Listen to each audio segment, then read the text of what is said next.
Itong nabili kong asarol na ito ay napakatamad. Saan mo ba nabili yun?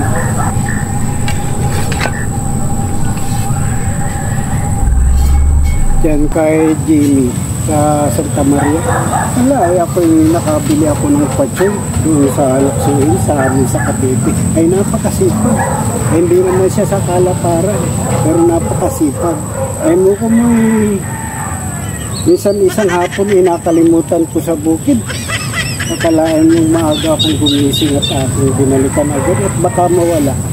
Aba, anong makita ko tapos na yung aking dasdasin, akalain mong nagkwatsoy mag-isa. Ay, sa hektarya nadasdas niya. Ay, nararo ka ng tete. Hindi na mabili. Napakahangin.